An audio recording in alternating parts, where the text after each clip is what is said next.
so there was the hangover from the fight. And I guess it would have been much worse if Connor had won, because the hooligans and the Irish crowd would have probably stayed there and still been drinking.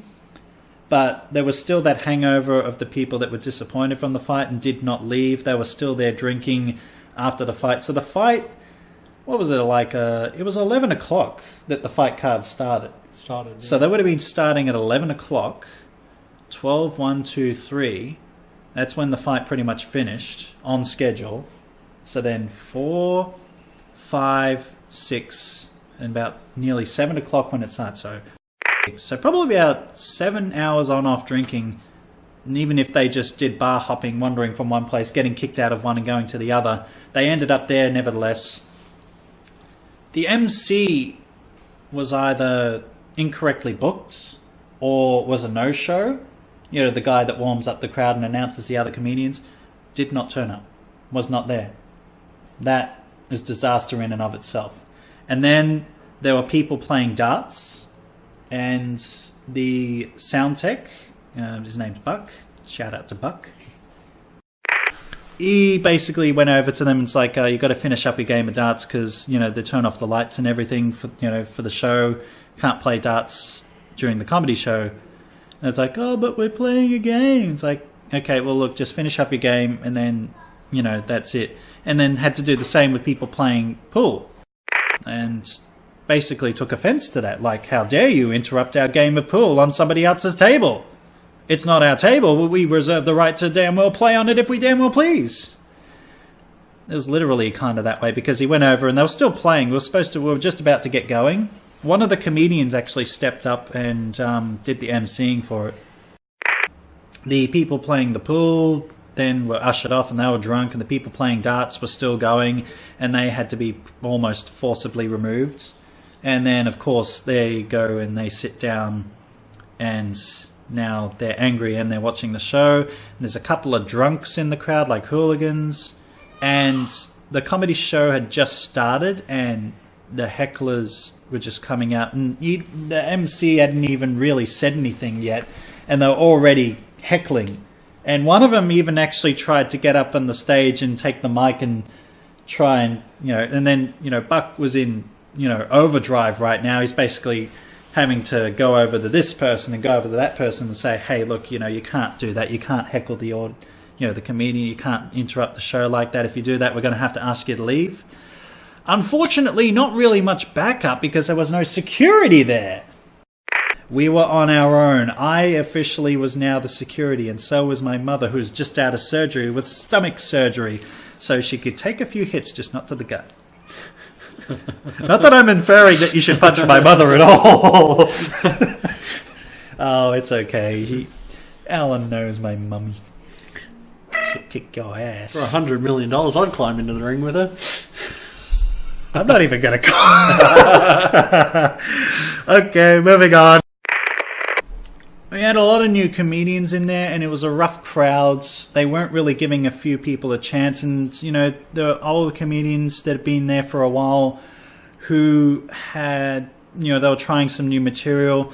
The crowd just, you know, there were a few people in the crowd that just weren't having any of it, and they were a very hard crowd to budge. Like, if it wasn't funny, they just weren't going to be polite at all. Like, these people were interrupting.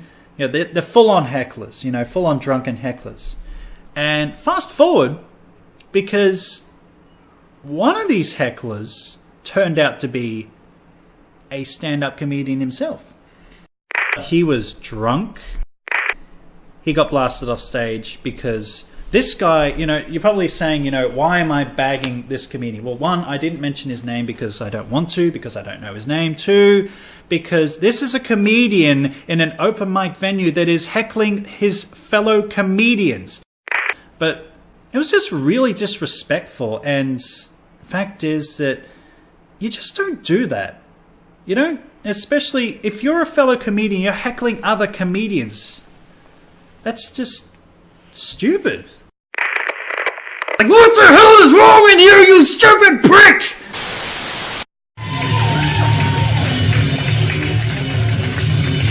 Sam Brain, ladies and gentlemen, keep it going for Liamo.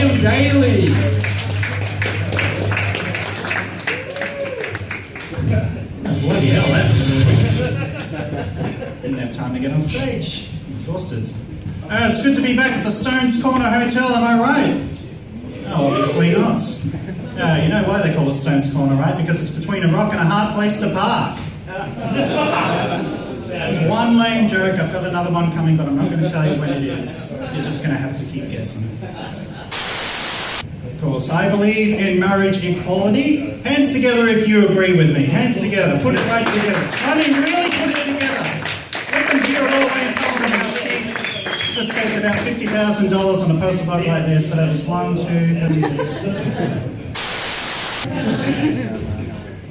there's that other lame joke I was talking about. No, but yes.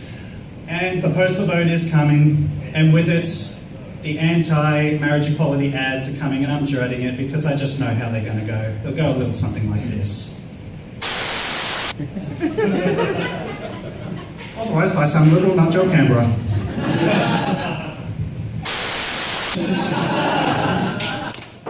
Oh my God. Handing flyers out on the street saying, trust me, we're doing you a favour. Marriage isn't that great. No, they're just all worried that yes, because they know that men know what men want, women know what women want. That's what they're just insecure. They will marry everyone you care and love. It's gonna happen.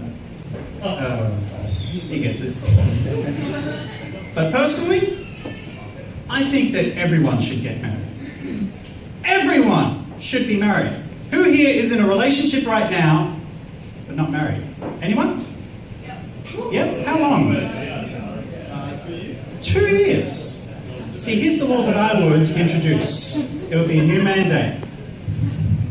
If you're not married in 6 months, the government will issue you with, what are they called?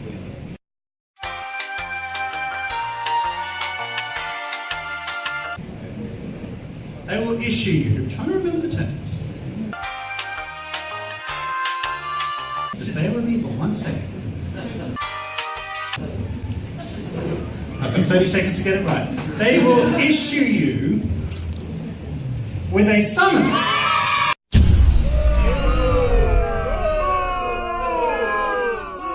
Well, welcome to marriage. I now pronounce you husband and wife. You now kiss.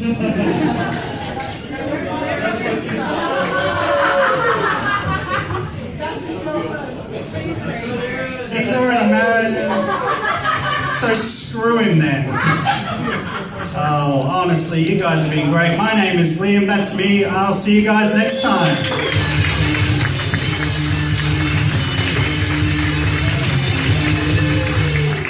Liam Daly, ladies and gentlemen. Oh man, you guys are brother and sister. Still got 6 months though to get married. It doesn't change anything. You get it. The second time I performed it, and I was still perfecting it, but I can safely say that it was, even though I kind of hiccuped in the middle and I forgot one of the words that I was using to describe it. Shocked. Summons was the word. I forgot the word. It was towards the end, but still, there was an open opportunity for a heckler to just drill right into me, and they didn't take it. And that's a good sign. When you got drunken hecklers in the audience and they leave you alone, you know you've done a very good job because you've even impressed them. Well, they felt sorry for you. Well, they could have, but it was probably the best one that I've ever done. And I did the routine again. I got to say, it got a good response, and I'd say I probably got one very perfect 5-minute routine, or good enough that if I had to do an hour special, a DVD special, I could fill 5 minutes and say that's a good 5 minutes. Just got to work on the other 55 for the future. It's like a roller coaster, you know. The dip goes right down, but it was sort of exciting because then it's like, ah, and then you go up and they're like, woo! And that's pretty much that night. It started off scary, and by the end of it, it was very good. And, you know, there was the guy that was after me who also put on a good performance, and it ended up being a very, very interesting experience and a very decent one as well. But yeah.